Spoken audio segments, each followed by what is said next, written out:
Bismillahirrahmanirrahim and Assalamu alaikum. The grade 11 English book, we did the first unit. Now today it's unit 2, his first flight. This lesson was also included in the previous book, the old edition. In that there were 3 lessons about any first step taken in life.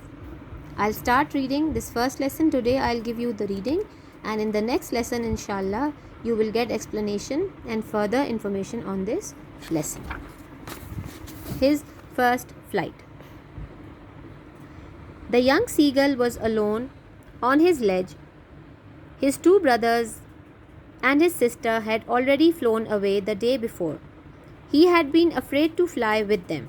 Somehow, when he had taken a little run forward to the brink is the edge, brink of the ledge, and attempted to flap his wings, he became afraid. The great expanse of the sea stretched down beneath, and it was such a long way down, miles down. He felt certain that his wings would never support him, so he bent his head and ran away back to the little hole under the ledge where he slept at night. Even when each of his brothers and his little sister, whose wings were far shorter than his own, ran to the brink, flapped their wings, and flew away, he failed to muster up courage. Muster is gather up courage. Muster up courage to take that plunge which appeared to him so desperate. His father and mother had come around calling to him shrilly, upbraiding him, threatening him to let him starve on the ledge unless he flew away. But for the life of him, he could not move. That was 24 hours ago. Since then, nobody had come near him. The day before, all day long, he had watched his parents flying about with his brothers and sister, perfecting them in the art of flight, teaching his older brother to catch fish, his first herring, and devour it. Devour is enjoy it. Standing on a rock while his parents circled around, raising a proud cackle. Cackle is the sound that the birds produce. And all morning the whole family had walked about on the big plateau midway down the opposite cliff, taunting him for his cowardice. Cowardice is being afraid. The sun was now ascending the sky. What is ascending? Ascending is getting up, moving forward, blazing warmly on his ledge that faced the south. He felt the heat because he had not eaten since the previous nightfall. Then he had found a dried piece of mackerel's tail, it is a kind of fish, at the far end of his ledge. Now there was not a single scrap of food left. He had searched every inch, rooting among the rough dirt-caked straw nest where he and his brothers and sister had been hatched. He even gnawed, now G is silent, gnawed at the dried pieces of spotted eggshell. It was like eating a part of himself. He had then trotted back and forth from one end of the ledge to the other, his grey body the colour of the cliff, his long grey legs stepping daintily, trying to find some means of reaching his parents without having to fly. But on each side of him, the ledge ended in a sheer fall of precipice with the sea beneath. And between him and his parents there was a deep white chasm, and above him he could see nothing. The precipice was sheer, and the top of it was perhaps further away than the sea beneath him. He stepped slowly out to the brink of the ledge, and standing on one leg with the other leg hidden under his wing, he closed one eye, then the other, and pretended to be falling asleep. Still, they took no notice of him. He saw his 2 brothers and his sister lying on the plateau, dozing with their heads sunk into their necks. His father was preening the feathers. Preening is the feathers, is the way that a bird moves its beak into the feathers. It corrects the feathers, makes them wet, straightens them out. She was standing on a little high, preening his feathers on his white back. Only his mother was looking at him. She was standing on a little high hump on the plateau, her white breast thrust forward. Now and again she tore at a piece of fish that lay at her feet, and then scraped each side of her beak on the rock. The sight of the food maddened him. How he loved to tear food that way, scraping the beak now and again to wet it.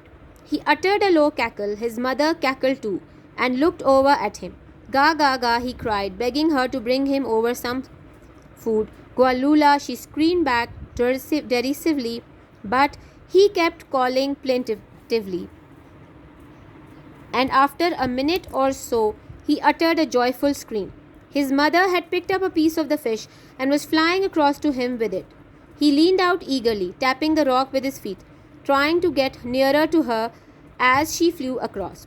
But when she was just opposite to him, abreast of the lead, she halted, her legs hanging limp, her wings motionless, the piece of fish in her beak almost within reach of his beak. He wanted a moment of surprise. He waited a moment in surprise, wondering why she did not come nearer, and then, maddened by hunger, he dived at the fish. With a loud scream, he fell outwards and downwards into space. His mother had swooped upwards. As he passed beneath her, he heard the swish of her wings. Then a monstrous terror seized him, and his heart stood still. He could hear nothing, but it only lasted a moment. The next moment he felt his wings spread outwards. The wind rushed against his breast feathers, then under his stomach and against his wings. He could feel the tips of his wings cutting through the air.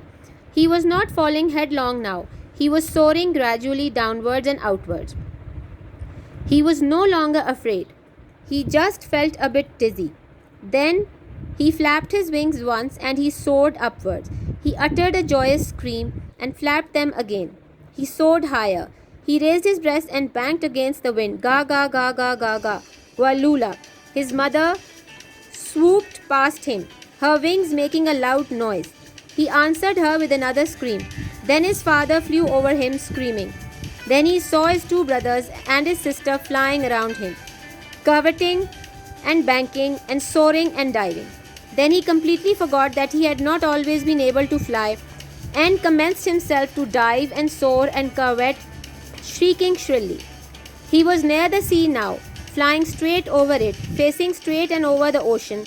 He saw a vast green sea beneath him and with little ridges moving over it, and he turned his beak sideways and crowned amusedly. And around him his family was screaming, praising him, and their beaks were offering him scrapes and dogfish. He has made his first flight. About the author, Liam O'Flaherty, 1896 to 1984, Irish novelist, was born in the Aran Islands, County Galway, and educated at University College Dublin. He was a leading Irish novelist of the early 20th century and powerful drama. Among his books are The Neighbour's Wife, 1924, The Informer, 1925, film 1935, Mr.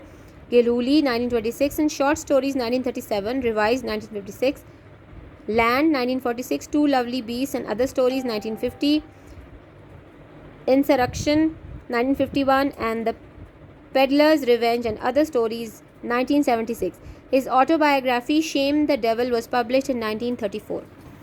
Meanings are: abreast, alongside each other, amusedly, with amusement, entertainingly,